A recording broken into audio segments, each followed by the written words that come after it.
नमस्कार दोस्तों, मैं दीपक शर्मा अंग्रेश आपका स्वागत करता हूं द लीगल चैम्बर में। अब दोस्तों, आज की इस वीडियो के अंदर हम ऑनरेबल सुप्रीम कोर्ट की मार्च 2024 की एक नई जजमेंट आप लोगों के लिए यहां पर लेकर आए हैं, जहां पर आप अगर किसी केस के अंदर अपना जवाब कोर्ट के समक्ष प्रस्तुत करते हैं या फिर अपना जवाब दावा कोर्ट में देते हैं, तो आप लोगों को कुछ चीजें वहां पर बेहद ध्यान देनी होगी।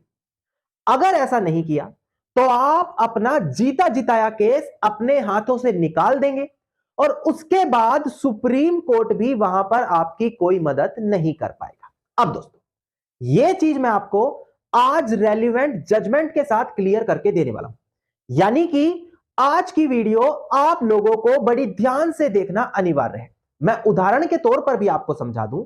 मान लेते हैं एक व्यक्ति जो आपकी संपत्ति पर एक दावा डालता है, उसका कहना है कि वह संपत्ति का मालिक है, किंतु जब आप उसमें अपना जवाब दावा दोगे तो आपको साफ तरीके से इंकार करना पड़ेगा कि सामने वाला व्यक्ति झूठ बोल रहा है, वह उस संपत्ति का मालिक नहीं है।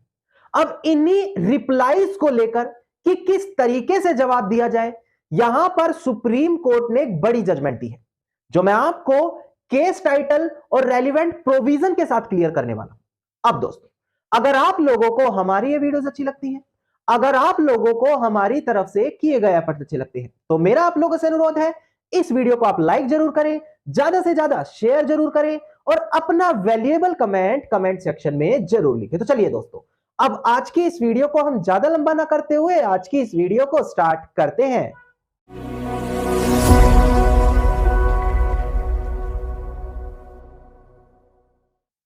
अब दोस्तों, हम बढ़ते हैं अपनी आज की इस वीडियो की।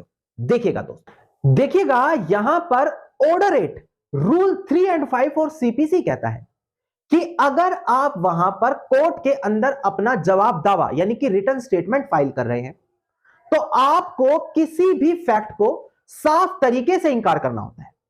आप वहां पर अपनी मनगढ़ंत कहानी बनाकर उसको डिनाई नहीं कर सकते। उदाहरण के तौर पर, आपकी संपत्ति पर एक दावा डाला गया जहां पर पार्टी कह रही है कि उसे वह संपत्ति सेल डीड से मिली है। अब आप अपने जवाब दावे में कहना चाहते हैं कि नहीं, यह उनको सेल डीड से नहीं मिली, बल्कि यह तो आपकी पुश्तैनी संपत्ति है। अब यहां पर जब आप सामने वाली पार्टी के फैक्ट को इंकार करेंगे तो आपको क्लियरली तरीके से उसे नकारना पड़ेगा। कैसे नकारना पड़ेगा? डिस्प्ले पर देखिए, आपको यहां पर साफ तरीके से मैं दिखा दूं। यहां पर साफ लिखा है कि पैरा नंबर ये एक्सेप्टेड नहीं है और रियल ट्रूथ ये है। मतलब साफ तरीके से आपने वहां पर पैरा वाइज लिख दिया कि हमें ये पॉइंट इंकार है और असलियत में सिचुएशन ये थी। अब कई बार दोस्तों देखा जाता है कि लोग इसी चीज में गलती कर देते हैं। वो जब अपना जवाब दावा तैयार करते हैं, वो पूरे जवाब दावे में अपनी कहानी लिख देते हैं कि हमारे साथ ये हुआ, असलियत ये है, असलियत में संपत्ति वहां से आई, पैसा इसका लगा, सारी चीजें ठीक है। पर जब मेन केस के फैक्ट्स को नकारने की बात आती है, वो स्पेसिफिकली उसको रिटर्न स्टेटमेंट में नहीं नकारते।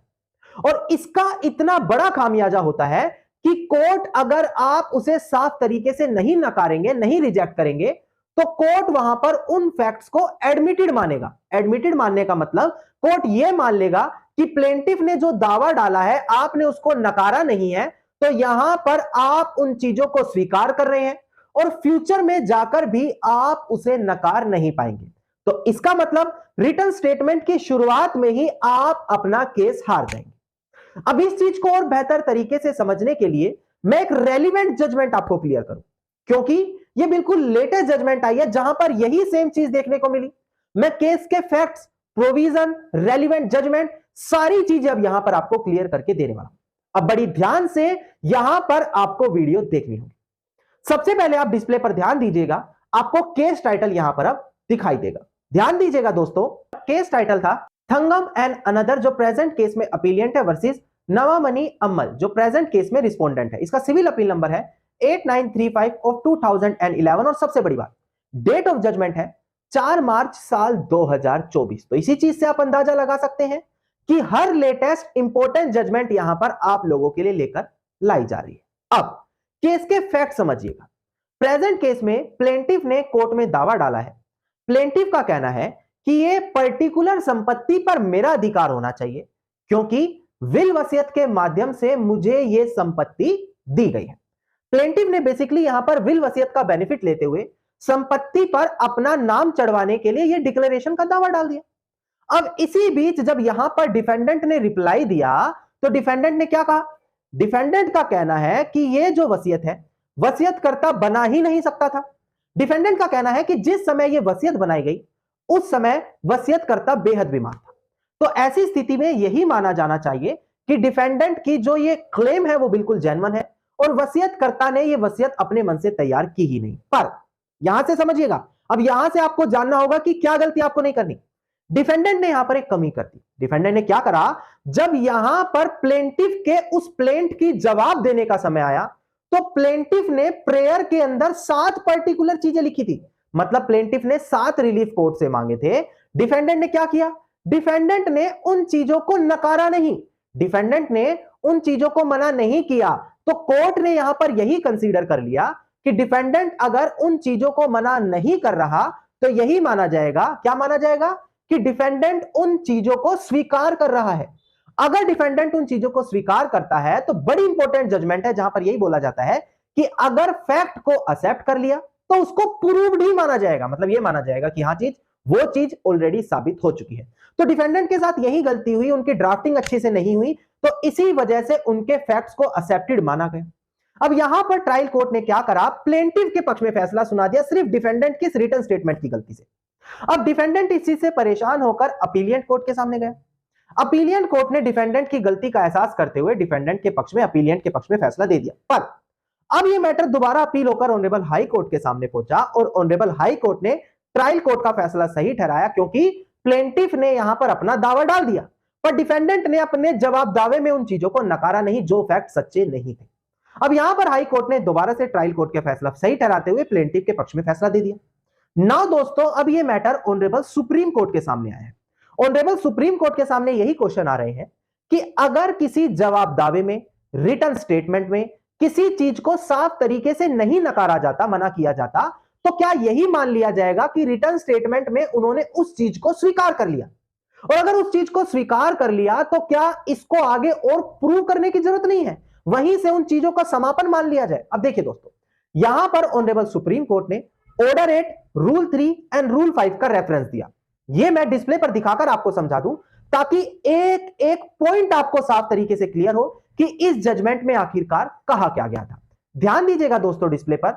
देखिए, ऑर्डर 8, रूल 3 एंड 5 सीपीसी साफ बोलता है कि अगर आप कोई जवाब दे रहे हैं तो स्पेसिफिकली उसका एडमिशन, यानी कि उन चीजों को या तो स्वीकारना पड़ेगा साफ तरीके से या उन चीजों को डिनाइल, मना करना पड़ेगा साफ तरीके से किसी भी प्लेंट में। हां, इसी में कहा उन्होंने कि एक जर्नल या इवेसिव तरीके से मना कर देना सफिशिएंट नहीं होता। ऑर्डर 8 रूल 5 सीपीसी साफ बोलता है कि अगर कोई एडमिटेड फैक्ट है, उनको एडमिटेड तब भी नहीं ट्रीट किया जाएगा अगर कोर्ट को ऐसा लगता है कि उसको प्रूव करना अनिवार्य है।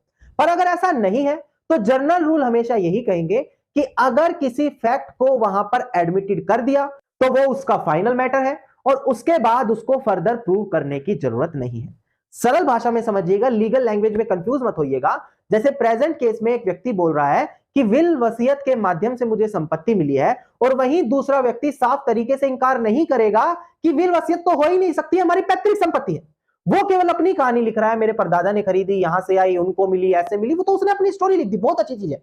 पर प्लेंट में लिख के पॉइंट्स को डिक्लाइन करना अनिवार्य है ताकि आप ये चीज समझे कि हां, हमने प्लेंटिफ के पॉइंट्स को डिक्लाइन करा है ताकि कोर्ट समझे कि हां, ये फैक्ट्स एडमिटेड नहीं है। और यहां पर डिफेंडेंट की तरफ से यही गलती हुई है कोर्ट में। अब दोस्तों, ऑनरेबल सुप्रीम कोर्ट ने कई और चीजों को देखकर यह भी पाया कि जो वसीयत करता था वो इस कंडीशन में था कि वो विल वसीयत सही तरीके से बना सके, यानी कि ये दोनों की दोनों चीजें ही अपीलियंट और डिफेंडेंट के खिलाफ जा रही हैं। इसके अलावा इस जजमेंट में एक और बड़ी जजमेंट का रेफरेंस भी दिया गया। अब जब यहां डिस्कस कर रहे हैं तो वो भी जजमेंट आपके साथ क्लियर कर दूं। ध्यान दीजिएगा दोस्तों डिस्प्ले पर, जजमेंट का नाम था, देखिएगा, केस टाइटल है हिया प्रॉपर्टीज प्राइवेट लिमिटेड दिरगुड़ असम वर्सेस आत्माराम कुमार। यहां पर देखिए सुप्रीम कोर्ट ने यही कहा कि देखो भाई, अगर यहां पर किसी फैक्ट को एडमिट करने की बात आएगी तो वो ऑर्डर नंबर 8 रूल 3 बात करता है, जो ये बोलता है, देखिए यहां से समझिए कि डिफेंडेंट को स्पेसिफिकली हर एलिगेशन के फैक्ट को जो वो एडमिट नहीं करता साफ तरीके से, स्पेसिफिक तरीके से डिनाई करना पड़ेगा। और रूल 5 कहता है कि जो हर एलिगेशन फैक्ट में लगे हैं प्लेंट में, अगर वो डिनाइड साफ तरीके से रिटर्न स्टेटमेंट में नहीं किए गए तो क्या कहा जाएगा?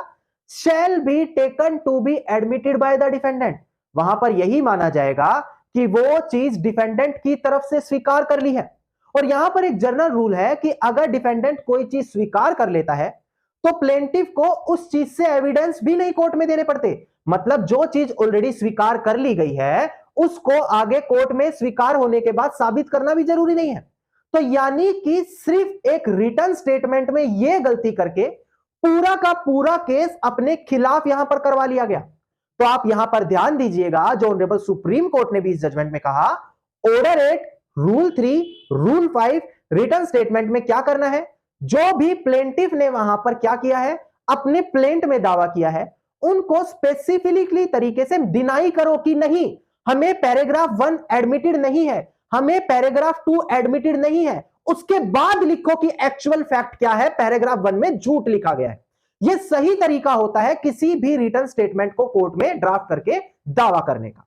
तो उम्मीद करता हूं यहां से आप लोगों को सारी महत्वपूर्ण चीजें क्लियर होगी जो ऑनरेबल सुप्रीम कोर्ट ने अपनी इस जजमेंट में क्लियर करी। यहां पर अगर आपको हमारी ये वीडियो अच्छी लगी है तो वीडियो को आप लाइक, शेयर और कमेंट जरूर कीजिएगा। अगर आप इसी प्रकार की इंफॉर्मेटिव वीडियोस रोजाना पाना चाहते हैं तो चैनल को आप तुरंत सब्सक्राइब करके नोटिफिकेशन बेल आइकन जरूर दबा दें।